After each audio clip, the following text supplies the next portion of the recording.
ಎಲ್ಲರಿಗೂ ನಮಸ್ಕಾರಗಳು. ಮಾತು ವಿತ್ ಮಾಲಿನಿ ಕಾರ್ಯಕ್ರಮಕ್ಕೆ ತಮಗೆಲ್ಲರಿಗೂ ಸ್ವಾಗತ. ನಾನು ಪ್ರೊಫೆಸರ್ ಸುತ್ತೂರ್ ಎಸ್ ಮಾಲಿನಿ, ಅಧ್ಯಕ್ಷರು, ಜೆನೆಟಿಕ್ಸ್ ಮತ್ತು ಜಿನೋಮಿಕ್ಸ್ ಅಧ್ಯಯನ ವಿಭಾಗ, ಮೈಸೂರು ವಿಶ್ವವಿದ್ಯಾನಿಲಯ. ತಾವೆಲ್ಲ ಕೆಲವು ಗಾದೆ ಮಾತುಗಳನ್ನು ಕೇಳಿರಬಹುದು.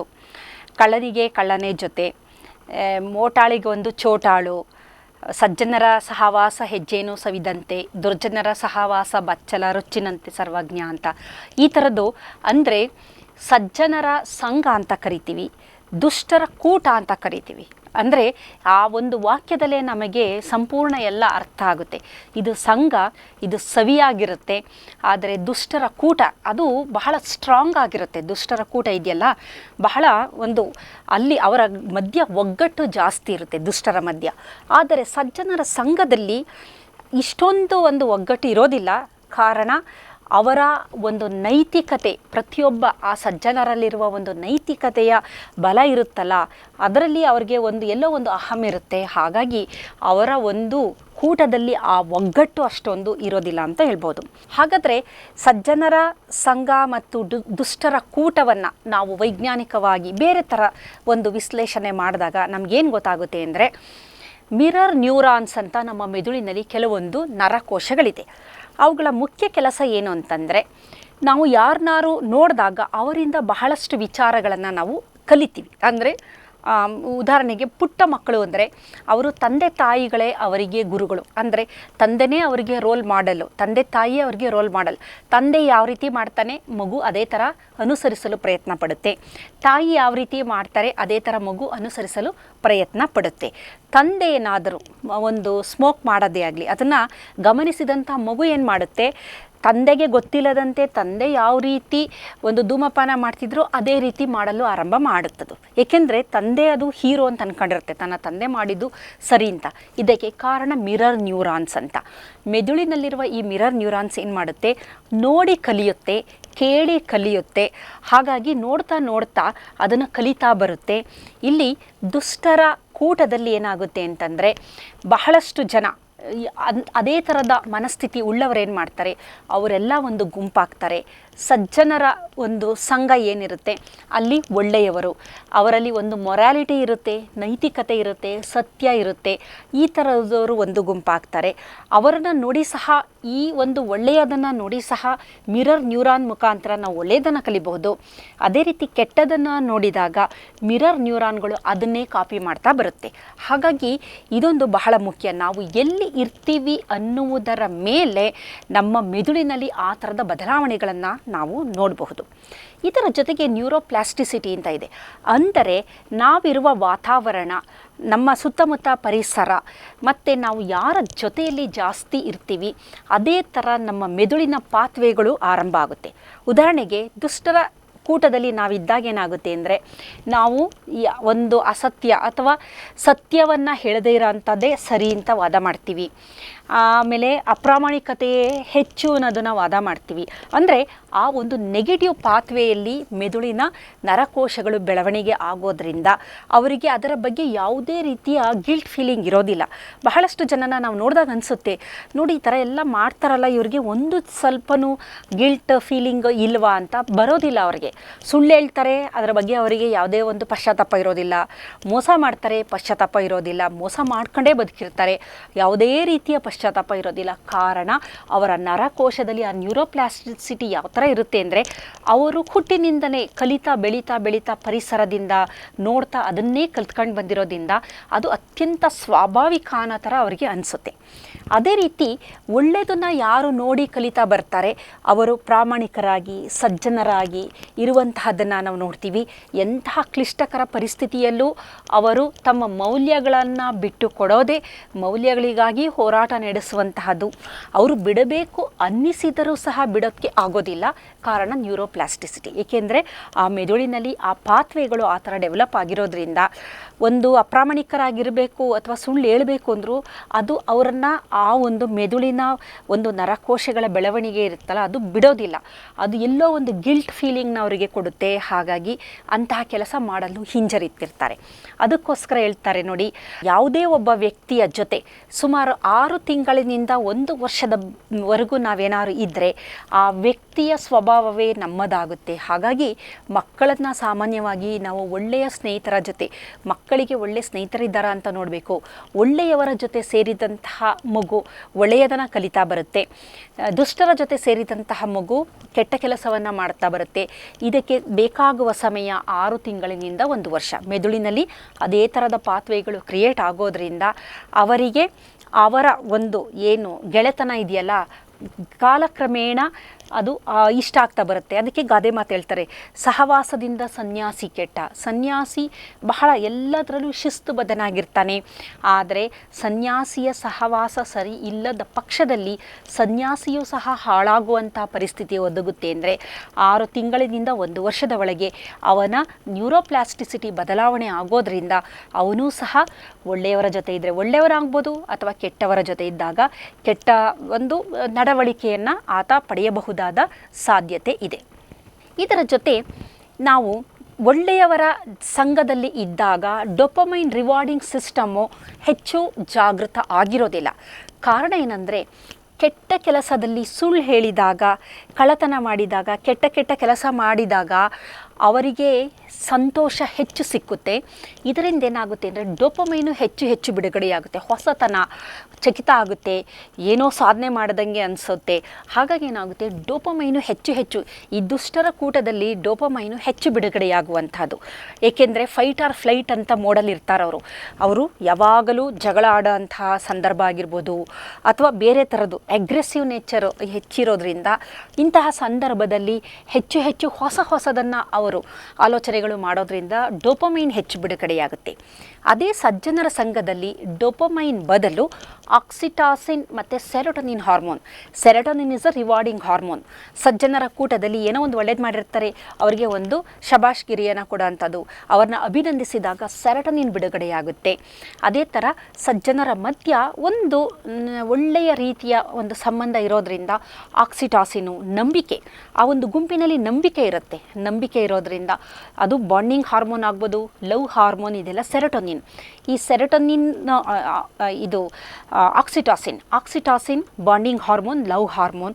ಹಾಗಾಗಿ ಏನಾಗುತ್ತೆ, ಸೆರೋಟೋನಿನು ಬಿಡುಗಡೆಯಾಗುತ್ತೆ, ಆಕ್ಸಿಟಾಸಿನು ಬಿಡುಗಡೆಯಾಗುತ್ತೆ. ಇದು ಸಜ್ಜನರ ಗುಂಪಿನಲ್ಲಿ. ಆದರೆ ದುಷ್ಟರ ಕೂಟದಲ್ಲಿ ಯಾವಾಗಲೂ ಹೆಚ್ಚು ಡೋಪಮೈನ್ ಅಂದರೆ ರಿವಾರ್ಡಿಂಗ್. ಅವನೇನೋ ಒಂದು ಮಾಡ್ಕೊಂಡ್ಬರ್ತಾನೆ, ಕಳ್ತನ ಮಾಡ್ಕೊಂಬರ್ತಾನೆ, ಆಗ ಇದ್ದವರೆಲ್ಲ ಅವನಿಗೆ ಒಳ್ಳೆ ಕೆಲಸ ಮಾಡಿದ್ಯಾ ಅಂತಾರೆ. ನೀನು ಸಣ್ಣ ಕಳ್ಳ, ಅವನು ದೊಡ್ಡ ಕಳ್ಳ ಸಣ್ಣ ಕಳ್ಳನಿಗೆ ಅಭಿನಂದನೆಯನ್ನು ಹೇಳುವಂಥದ್ದು, ನೀನು ನನ್ನ ಕೂಟದಲ್ಲೇ ಇದೆಯಾ ಅಂತ. ಆವಾಗ ಬಿಡುಗಡೆಯಾಗುವ ಹಾರ್ಮೋನು ಡೋಪಮೈನ್. ಇಲ್ಲಿ ಡೋಪಮೈನ್ ಸಾಮಾನ್ಯವಾಗಿ ನೋಡಿ, ಸತ್ಯಕ್ಕೆ ಜಯ ಬಹಳ ನಿಧಾನ ಅಂತೀವಿ. ಕಾರಣ ಏನು ಅಂತಂದರೆ, ಡೋಪಮೈನು ಬಹಳ ಬೇಗ ಬಿಡುಗಡೆಯಾಗುವಂತಹದ್ದು ಮತ್ತು ಹೆಚ್ಚು ಖುಷಿಯನ್ನು ನೀಡುವಂತಹದ್ದು. ಸೆರೋಟೋನಿನ್ ಮೂಡ್ ಚೇಂಜ್ ಮಾಡುತ್ತೆ, ಕಾಮಾಗಿಡುತ್ತೆ, ಸಂತೋಷವಾಗಿಡುತ್ತೆ. ಆದರೆ ಡೋಪಮೈನು ನಮಗೆ ರಿವಾರ್ಡ್ ಕೊಡೋ ಅಂಥದ್ದು. ಹಾಗಾಗಿ ಜನ ಸುಳ್ಳಿಗೆ ಹೆಚ್ಚು ಬೆಲೆ ಕೊಡ್ತಾರೆ, ನೆಗೆಟಿವ್ ಕಡೆ ಹೆಚ್ಚು ವಾಲ್ತಾರೆ. ಆದರೆ ಸತ್ಯ ಅಂದಾಗ ಬಹಳ ನಿಧಾನ ಅದು. ಅಲ್ಲಿ ಡೋಪಮೈನ್ಗಿನ್ನ ಸೆರೋಟೋನಿನ್, ಆಕ್ಸಿಟಾಸಿನ್ಗೆ ಬೆಲೆ ಹೆಚ್ಚು. ಅದು ಡೋಪಮೈನಷ್ಟು ಕಿಕ್ ಕೊಡೋಲ್ಲ. ಡೋಪಮೈನು ಎಡಿಕ್ಷನ್ ಉಂಟು ಮಾಡುತ್ತೆ, ಆದರೆ ಸೆರೋಟೋನಿನ್, ಆಕ್ಸಿಟಾಸಿನ್ ಎಡಿಕ್ಷನ್ ಅಲ್ಲ ಅದು. ಹಾಗಾಗಿ ಈಗ ನೋಡಿ, ಮದ್ಯಪಾನ, ಧೂಮಪಾನ, ಈ ಥರದ್ದು ಇದರ ಜೊತೆಯಲ್ಲಿ ಬಹಳಷ್ಟು ಬೇರೆ ಥರದ ಅಡಿಕ್ಷನ್ನ ನಾವು ಸೋಷಿಯಲ್ ಮೀಡಿಯಾ ಅಡಿಕ್ಷನ್ ಆಗಿರ್ಬೋದು, ಗೇಮ್ ಆಡುವಂತಹ ಅಡಿಕ್ಷನ್ ಆಗಿರ್ಬೋದು, ಅಥವಾ ಶಾಪಿಂಗ್ ಅಡಿಕ್ಷನ್ನು, ಇದೆಲ್ಲ ಅಡಿಕ್ಷನ್ನು. ಏಕೆಂದರೆ ಇದೆಲ್ಲ ಮಾಡಿದಾಗ ಡೋಪಮೈನ್ ರಿಲೀಸ್ ಆಗುತ್ತೆ. ಆಕ್ಸಿಟಾಸಿನ್ ಆಗಲಿ ಮತ್ತು ಸೆರೋಟೋನಿನ್ ಬಿಡುಗಡೆ ಆಗಲ್ಲ. ಆದರೆ ಕಷ್ಟಪಟ್ಟು ಒಳ್ಳೆಯ ಕೆಲಸವನ್ನು ಮಾಡಿದಾಗ ಸೆರೋಟೋನಿನ್ ಮತ್ತು ಆಕ್ಸಿಟಾಸಿನ್ ಬಿಡುಗಡೆಯಾಗುತ್ತೆ. ಹಾಗಾಗಿ ದುಷ್ಟರ ಕೂಟದಲ್ಲಿ ಸಾಮಾನ್ಯವಾಗಿ ಡೋಪಮೈನ್ ಹೆಚ್ಚು ಬಿಡುಗಡೆಯಾಗೋದ್ರಿಂದ ಜನ ಹೆಚ್ಚು ಒಲವು ಅಲ್ಲಿ ತೋರಿಸ್ತಾರೆ. ಆದರೆ ಸಜ್ಜನರ ಕೂಟದಲ್ಲಿ ಒಳ್ಳೆಯದು ಕಾಮಾಗಿ ಹೆಚ್ಚು ಸ್ಪೈಕ್ ಆಗದೇ ಇರೋಂಥ ಸೆರೋಟೋನಿನ್, ಆಕ್ಸಿಟಾಸಿನ್ಗಳು ಬಿಡುಗಡೆಯಾಗುವಂತಹ ಸಂದರ್ಭವನ್ನು ನಾವು ನೋಡ್ಬೋದು. ವಿಕಾಸದ ಹಂತದಲ್ಲಿ ದುಷ್ಟರ ಕೂಟದಲ್ಲಿ ಜನ ಬಹಳ ಇಷ್ಟಪಡ್ತಾ ಇದ್ದರು, ಸಜ್ಜನರ ಹತ್ರ ಸ್ವಲ್ಪ ಬೆರೆಯೋದು ಕಮ್ಮಿ. ಕಾರಣ ಏನಂತಂದರೆ ವಿಕಾಸ ಅಂತ ನಾವು ನೋಡಿದಾಗ ಅಲ್ಲಿ ಎಗ್ರೆಸಿವ್ ಆಗಿ ಬಹಳ ಸ್ಟ್ರಾಂಗ್ ಆಗಿ ಭಯಂಕರವಾಗಿ ಇದ್ದಂತಹ ಗುಂಪುಗಳು ಬದುಕಿ ಉಳಿತಾ ಇತ್ತು. ಏಕೆ ಅಂತಂದರೆ ಬುಡಕಟ್ಟುಗಳ ಮಧ್ಯ ಯುದ್ಧಗಳು ನಡೀತಾ ಇತ್ತು, ಆಮೇಲೆ ದಾಳಿಗಳು ನಡೀತಾ ಇತ್ತು. ಹಾಗಾಗಿ ಕರುಣೆನೇ ಇಲ್ಲದೆ ಇರೋಂತಹವರು, ಪ್ರೀತಿನೇ ಇಲ್ದಿರೋಂತಹ ಕೆಲವು ಗುಂಪುಗಳಲ್ಲಿ ಸೇರಿಕೊಂಡಾಗ ನಾವು ಉಳಿಯುವ ಸಾಧ್ಯತೆ ಹೆಚ್ಚು ಅಂತೇಳಿ ಜನ ಆ ನೆಗೆಟಿವಿಟಿಗೆ ಹೆಚ್ಚು ಮುಖ ಮಾಡಿದ್ರು. ವಿಕಾಸದ ಹಂತದಲ್ಲಿ ಇದೇ ನಡ್ಕೊಂಡು ಬಂತು. ಸಾಧು ಸಜ್ಜನರನ್ನು ಹಿಂಸೆ ಮಾಡಿ ಕೊಲ್ತಾ ಇದ್ರು. ಹಾಗಾಗಿ ಸಾಧು ಸಜ್ಜನರ ಜೊತೆ ಇದ್ದರೆ ಅಪಾಯ, ಜೀವಕ್ಕೆ ಅಪಾಯ ಎನ್ನುವ ಥಾಟ್ ಇದ್ದಿದ್ದರಿಂದ ಏನಾಗ್ತಾ ಇತ್ತು ಅಂದರೆ ಜನ ಸಾಮಾನ್ಯವಾಗಿ ಈ ಥರ ಶಕ್ತಿಶಾಲಿಗಳು ಮತ್ತು ಭಯಂಕರವಾಗಿರುವಂಥವರು, ಶತ್ರುಗಳನ್ನು ಎದುರಿಸುವಂಥವರು, ಇಂಥವರ ಜೊತೆ ಇದು ಕೂಟ ಥರ ಮಾಡ್ಕೊಂಡ್ರು. ಸಾಧು ಸಜ್ಜನರು ಅವರು ಅಷ್ಟು ಯಾವುದಕ್ಕೂ ಮುಂದೆ ಬರದೇ ಇದ್ದ ಕಾರಣ, ಅವರ ಜೊತೆ ಇದ್ದಾಗ ರಕ್ಷಣೆ ದೊರಕದೇ ಇದ್ದ ಕಾರಣ ಒಲವು ಅಲ್ಲಿ ಕಡಿಮೆ ಆಗ್ತಾ ಬಂತು. ಅದಕ್ಕೆ ಸಂಘ ಅದು ಒಂದಷ್ಟು ಜನ ಸೇರೋದು. ಆದರೆ ಕೂಟ ಅನ್ನೋದಿದೆಯಲ್ಲ ಅದು ವೆರಿ ಸ್ಟ್ರಾಂಗ್ ಅಂತ ಅನ್ಬೋದು. ಇಲ್ಲಿ ಈ ದುಷ್ಟರ ಕೂಟ ಅಂತ ಏನು ಕೇಳ್ತೀವಿ ಅಂತಂದರೆ ಅಲ್ಲಿ ಪ್ರತಿಯೊಬ್ಬ ಇರೋದು ನೋಡೋಕ್ಕೆ ಹೊರಗಡೆ ತುಂಬ ಸ್ಟ್ರಾಂಗ್ ಆಗಿ ಒಬ್ರಿಗೆ ಒಬ್ಬರು ಅಂತ ಅನ್ಕೊಂತೀವಿ. ಆದರೆ ಒಳಗಡೆ ಅದು ಸೆಲ್ಫಿಶ್ನೆಸ್ ಜಾಸ್ತಿ ಇರುತ್ತೆ. ಪ್ರತಿಯೊಬ್ಬನೂ ಯಾವುದೋ ಒಂದು ಲಾಭದಿಂದನೇ ಅಲ್ಲಿ ಇರ್ತಾನೆ. ಆಮೇಲೆ ಆ ಕೂಟದಿಂದ ಹೊರಗಡೆ ನಡೆದು ಒಂಟಿಯಾಗಿ ಇರೋದಕ್ಕೆ ಅವನಿಗೆ ಆಗೋದಿಲ್ಲ. ಅಪಾಯ ಅವನ ಬೆನ್ನಿಂದನೇ ಇರೋದ್ರಿಂದ ಆ ಕೂಟದಿಂದ ಹೊರಗಡೆ ಹೋಗೋಕ್ಕೂ ಆಗೋಲ್ಲ. ಮತ್ತು ಯಾರೊಬ್ಬರು ಆ ಒಂದು ಕೂಟದಲ್ಲಿ, ಆ ಒಂದು ಜಾಲದಲ್ಲಿ ಸಿಲುಕಿದಾಗ ಅದರಿಂದ ಬಿಡಿಸಿಕೊಳ್ಳುವುದು ಕಷ್ಟ ಸಾಧ್ಯ. ಕಾರಣ ಏನು ಅಂದರೆ ಹೊರಗಡೆ ಹೋಗಿರುವ ವ್ಯಕ್ತಿ ಆ ಕೂಟದ ರಹಸ್ಯವನ್ನು ಎಲ್ಲಿ ಬಯಲು ಮಾಡ್ತಾನೋ ಅನ್ನುವ ಒಂದು ದೃಷ್ಟಿಯಿಂದ ಏನಾಗುತ್ತೆ ಅಂದರೆ ಮತ್ತೆ ಅವನಿಗೆ ಥ್ರೆಟ್, ಅಪಾಯ ಜಾಸ್ತಿ ಇರುತ್ತೆ. ಹಾಗಾಗಿ ಒಂದು ಸಲ ಈ ದುಷ್ಟರ ಕೂಟದಲ್ಲಿ ಸೇರಿದಾಗ ಅವನು ಕೊನೆಗೆ ಅಲ್ಲೇ ಅಂತ್ಯ ಕಾಣಬೇಕೇ ಹೊರತು ಅದರಿಂದ ಹೊರ ಬರಲು ಸಾಧ್ಯವಿಲ್ಲ. ಹಾಗಾಗಿ ಇಲ್ಲಿ ಮೇಲ್ನೋಟಕ್ಕೆ ಒಗ್ಗಟ್ಟಿರುತ್ತೆ, ಆದರೆ ಖಂಡಿತ ಒಗ್ಗಟ್ಟಿರೋದಿಲ್ಲ.